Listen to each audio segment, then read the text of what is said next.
अस्सलाम वालेकुम students, soft skill channel में खुशामदीद। Fundamental of algorithm CS 502 assignment number 1 spring 2021। आज हम इस असाइनमेंट के ऊपर बात करेंगे। 20 नंबर की ये असाइनमेंट है और इसकी डेट 19/5/2021 तक है, ड्यू डेट।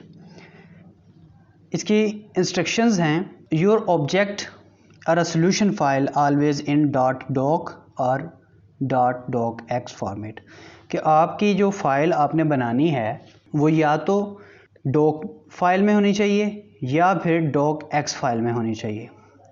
फिर आपने क्या करना है कि अपनी फ़ाइल को आपकी अपनी जो VUID है उसके साथ सेव करना है। फिर assignment submission can not be acceptable through email. याद रखना है कि आपने हमेशा जहाँ से ये फ़ाइल डाउनलोड की है अपने VULMS अकाउंट, फिर आपका जो सब्जेक्ट है उसके अंदर जो आइकन है असाइनमेंट का, उसके अंदर जो सबमिट बटन लिखा हुआ है उसको प्रेस करने पर आपको फील्ड मिलेगी, वहाँ पर आपने इसको पेस्ट करना है। फिर नेक्स्ट हम चलते हैं कि आपने फ़ॉन्ट साइज़ कौन सा रखना है, इसका 12, और फ़ॉन्ट फेस वो आपने टाइम न्यू रोमन्स में रखना है और कलर ब्लैक होना चाहिए। अब अपने क्वेश्चन की तरफ चलते हैं। Question number 1, suppose that one of the large commercial bank branch in UAE has recently experienced as a significant distress due to COVID-19। Let us suppose किया है उन्होंने कि एक कमर्शियल बैंक जो कि UAE में है, एक ब्रांच उसकी, जिसने रिसेंटली एक्सपीरियंस किया है कि COVID-19 की वजह से क्या कुछ मसाइल हैं। एक इम्पोर्टेंट डिस्ट्रेस जो है उन्होंने एक्सपीरियंस की है, और वो क्या है, a huge number of account holders withdraws the payment from bank. के अकाउंट्स होल्डर जो उस ब्रांच के हैं या उस बैंक के हैं, उनकी बहुत बड़ी तादाद ने अचानक जो है वो बैंक से पैसे जो है अपने या डॉलर्स जो हैं वो विड्रॉ करवाने शुरू कर दिए हैं। अब मैनेजर्स की क्या ड्यूटी है? Now manager want to check the number of accounts those have less than $1,000। Now manager want to check the number of accounts those have less than $1,000। अब मैनेजर ने ये देखना है, ऐसे अकाउंट्स देखने हैं कि जिनके अकाउंट्स के अंदर या ऐसे अकाउंट होल्डर जिनके अकाउंट्स के अंदर $1,000 से कम अमाउंट है। You are required the following task. अब टास्क क्या हैं? Write only pseudo code to check the total number of accounts who have less than $1,000 using array list. अब हमने एक सूडो कोड बनाना है जो कि हमें फंडामेंटल ऑफ एल्गोरिदम जो हमारा सब्जेक्ट है CS 502, उसमें हम पढ़ चुके हैं कि सूडो कोड असल में है क्या चीज़। तो हमने वो सूडो कोड बनाना है इस स्टेटमेंट के ऊपर एरे लिस्ट को यूज़ करते हुए। सॉल्यूशन की तरफ आते हैं। अब सूडो कोड एक ऐसी चीज़ है कि जिसने लार्ज नंबर ऑफ स्टेटमेंट को एनालाइज करना है, उसमें से जो सॉलिड चीज़ है उसको कॉम्पैक्ट करके एक छोटी स्टेटमेंट बना के डेवलपर को देनी होती है, ताकि डेवलपर अच्छे तरीके से इसको समझ के बगैर टाइम वेस्ट किए इसको समझे और समझ के इसके ऊपर प्रोग्राम डेवलप करना शुरू कर दे। तो वो स्टेटमेंट्स मैंने यहाँ पर लिखी। क्या है? Input accounts withdraws the money, यानी कि आपने अकाउंट्स जो जिन अकाउंट्स के अंदर से मनी जो है वो विदड्रॉ हो रही है वो इनपुट करने हैं। बैंक के पास पहले से ही ट्रांजैक्शंस होती हैं एज अ इनपुट। फिर हमने आई इनिशियलाइज किया, एरे लिस्ट को डिक्लेयर किया, फिर हमने एक लूप चलाया। लूप क्या है? हमें ये बताता है कि आई जो है आपके पास वो है 0 के बराबर, फिर I is less than $1,000। It means कि ये आई जो है ये $1,000 से कम तक चलेगी, और जहाँ पर $1,000 आ जाएगा यहाँ से ये स्टेटमेंट टर्मिनेट हो जाएगी। नेक्स्ट जो I++ है ये इंक्रीमेंट सैम्बल है जो कि लूप को 0 से 1, 1 से 2, 2 से 3 मीन्स के 9,999 टाइम्स ये रन होके फिर ये ब्रेक होगा।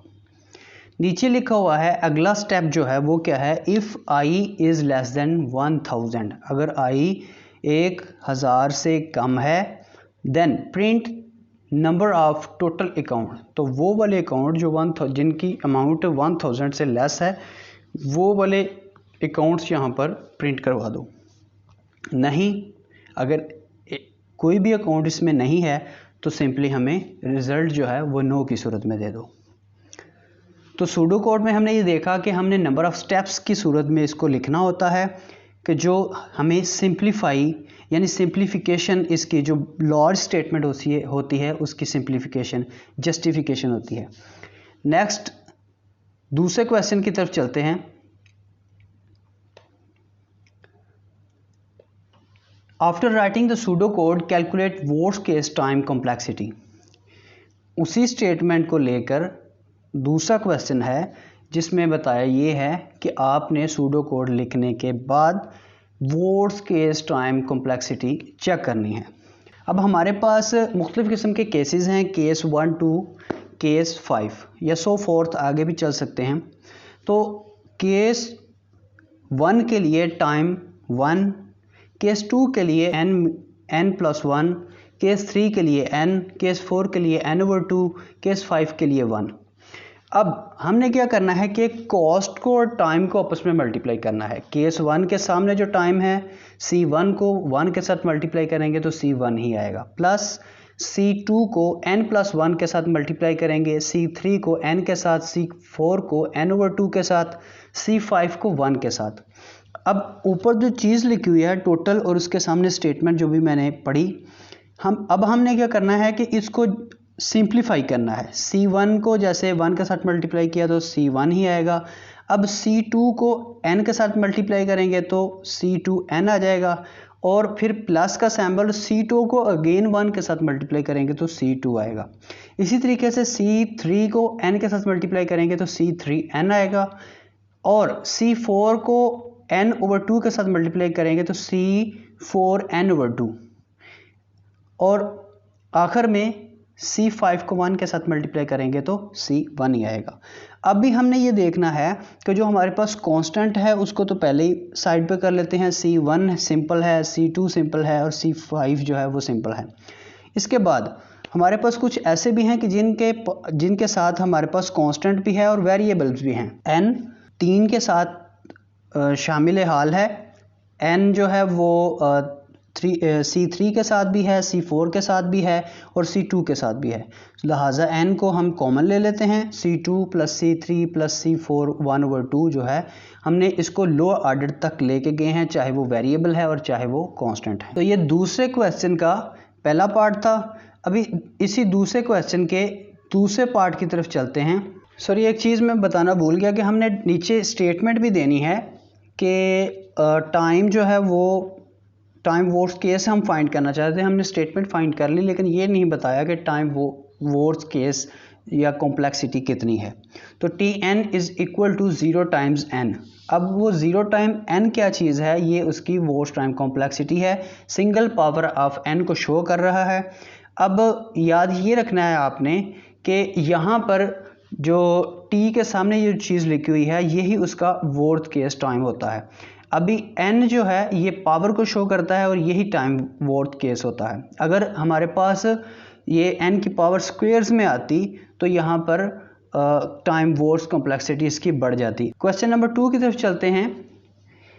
अ prime number is the number that can only be divided by itself and 1। यानी प्राइम नंबर ऐसा होता है कि जो अपने ऊपर डिवाइड होता है या फिर 1 के साथ डिवाइड होता है। अब using following code you can check whether the number is prime और नॉट। हमने चेक ये करना है कि ये प्राइम नंबर है या नहीं। Your task is to find the time complexity of the following code with respect to worst case. नीचे हमें एक कोड दिया गया है, int array type of variable है जिसको डिक्लेयर किया गया है इंट के साथ, और उसको 5 करैक्टर दिए गए हैं। मीन्स 0 to 6 तक ये अपने आप को चला सकता है। इसके बाद j, x, y and z are the variable also variable declare regarding in type of variable.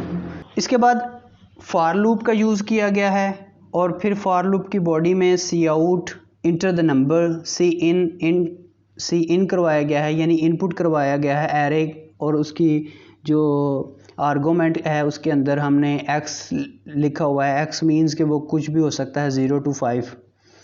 फिर अगेन इसके बाद फिर दोबारा जो है वो फॉर लूप का यूज़ किया गया है। फिर y इज़ इक्वल टू 0 बताया गया है, फिर फॉर लूप का यूज़ किया गया है, फिर if y is equal to 0, और इस तरीके से यहाँ पर ये पूरा कोड है जो कि आपके पास जो आपके सोर्स फाइल है उसमें आप इसको चेक कर सकते हैं। मकसद ये है कि हमने इसको सिंप्लीफाई करना है, और जिस तरीके से ऊपर हमने देखे वर्स्ट केस, इसी तरीके से हम नीचे देखेंगे और ये चलता जाएगा। जैसे मैंने एक्सप्लेन किया कि C1 C2 C4 C5 सो फोर्थ आगे 13 तक यूज़ किए गए हैं, और आगे इनका टाइम भी लिखा हुआ है। तो आपने क्या करना है कि C1 को 1 के साथ, C2 के सामने जो है उसके साथ मल्टीप्लाई कर दें, C3 के सामने जो चीज़ है उसके साथ मल्टीप्लाई कर दें, C4 के साथ जो है उसके सामने वाले को मल्टीप्लाई कर दें, और यूँ आपके पास एक प्रॉपर स्टेटमेंट बन जाएगी, और उसको सिंप्लीफाई करते करते आगे तक चले जाएंगे। ये डॉटेड मैंने डॉट डॉट डॉट इसलिए यूज़ किए हैं कि ये आगे भी चलेगी, लेकिन हमने देखना ये है कि हमारे पास n की पावर 1 है या यहाँ पर n की पावर 2 आ रही है। तो देखें हमारे पास C1 लास्ट पे ये जो चीज़ है, इस स्टेटमेंट को चेक करें, ऊपर भी है, आगे और भी सिंप्लीफाई हो सकती है। इस स्टेटमेंट में देखें कि आपके पास ये पहले आप कुछ स्टेटमेंट में आगे जो आपके पार्ट आ रहे हैं C1 plus C2n plus C2 plus C3n, इसी तरीके से करते करते जब हमने ये आगे वाली स्टेटमेंट देखी तो इसमें यहाँ पर ये देखें n की पावर 2 आ रही है, मीन्स के वेरिएबल की पावर 2 आ रही है, यहाँ पर भी आ रही है। तो हमेशा वर्स्ट केस टाइम जो होता है वो वेरिएबल की मैक्सिमम जो वैल्यू होती है वो कहलाता है। यहाँ पर नेक्स्ट टोटल के ये नीचे जो लिखा हुआ है 0 और टाइम्स n की पावर 2, और आगे जस्टिफाई किया है time complexity is a amount of time taken to run the algorithm, यानी ये वो टाइम होता है कि जो एल्गोरिदम अपने आप को रन करवाने के लिए यूज़ करता है। नीचे लिखा हुआ है the greatest value of any variable is the real time. Real time जो ग्रेटेस्ट वैल्यू होती है किसी भी वेरिएबल की वो कहलाती है जो कि टाइम कॉम्प्लेक्सिटी के मुतरादिफ होती है। तो आज का लेक्चर यहाँ तक ही था। उम्मीद करता हूँ कि आप लोगों को अच्छा लगा होगा, समझ आई होगी। अगर वीडियो पसंद आई हो तो प्लीज़ लाइक शेयर कमेंट करना ना भूलिएगा, और इसके साथ साथ मेरे चैनल को सब्सक्राइब कर दें ताकि मैं आपके लिए और भी मज़ीद और अच्छी किस्म के सलूशन पेश कर सकूं। तो आज के लिए इतना ही। नेक्स्ट लेक्चर तक मुझे इजाज़त दीजिए। अल्लाह हाफिज़।